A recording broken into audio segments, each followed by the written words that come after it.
ఒక మహిళగా చెప్పండి. ఒక మహిళ ఏందే అంటే మనిషిని ఫస్ట్ మనిషిగా చెప్పండి. ఈ మధ్య మహిళలు చాలా క్రూరంగా ప్రవర్తిస్తున్నారు. వామ్మో మొత్తం దాడులు చేస్తున్నారు. ఒకప్పుడు రక్తం చుక్క చూస్తే భయపడే మహిళలు ఇప్పుడు రక్తం చుక్క చూసి భయపడితే కనుక భద్రకాడు ఎట్లా తయారవుతుంది? ఏందో పట్టుకొస్తారు మీరు ప్రశ్నలు డైరెక్ట్ క్వశ్చన్ కి రావా? ఇప్పుడు మహిళలు రక్తపాతం చేస్తున్నారు. వాళ్ళకి ఏం చెప్పాలనుకుంటున్నారు? ఒక మహిళ ఎలా ఉండాలి, ఎలా ఉండకూడదు? ఎందుకు చెప్పాలి? మొగోడు ఎట్లున్నాడు రోజు చెప్తున్నావా? నేనేమన్నా నువ్వు చెప్తున్నావా? మొగోళ్ళు ఎట్లుండాలి? మొగోళ్ళ ఇంటర్వ్యూలు చేస్తున్నావా? ఇంత పెద్ద ప్రపంచంలో ఒకళ్ళు ఉంటుందా ఈ ఆడోళ్ళు? ముందు ఆడోళ్ళని చంపే మొగోళ్ళ దగ్గరికి వెళ్ళి మొగోళ్ళు ఎట్లుండాలి అని ఇంటర్వ్యూ చేయ ఫస్ట్. ఏనే ఎప్పుడు ఆడోళ్ళు ఎట్లుండాలి మమ్మల్ని చడుతారు? మేమేందయ్యా చెప్పేది? దేశంలో ఆడోళ్ళు ఎక్కువ బాధపడుతున్నారా మొగోళ్ళు ఎక్కువ బాధపడుతున్నారా? ఇప్పుడు మగవాళ్ళే ఎక్కువ బాధపడుతున్నారు. నీ దగ్గర సెన్సస్ ఉందా? బయటిది సెన్సస్ ఉంటే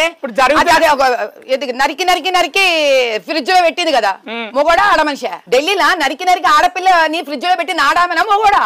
మొగోడు ఆడమ్ నరికి పెట్టి కదా. ఎంతమంది మొగోళ్ళతో నువ్వు వెళ్ళి ఇంటర్వ్యూ చేసినావు? మొగోళ్ళు ఎట్లుండాలి ఎంతమంది మొగోళ్ళతో క్వశ్చన్ ఇచ్చినావు నువ్వు? అంటే సమాజం పట్ల ఎవరికి వేసినవా వేయలేదా?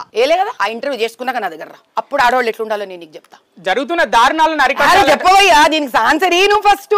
ఇప్పటిదాకా ఆడవాళ్ళని చంపినందుకు ఎంతమంది మొగోళ్ళ దగ్గర పోయి నువ్వు క్వశ్చన్ వేసినావు? మొగోళ్ళు ఎట్లుండాలో చెప్పు, నువ్వు మొగోళ్ళకి నేర్పించు అని. అది వేసినాడు నువ్వు నా దగ్గరికి రా. ఊరికి ఆడవాళ్ళ మీద ఆడవాళ్ళ దాడి ఆపేసండి.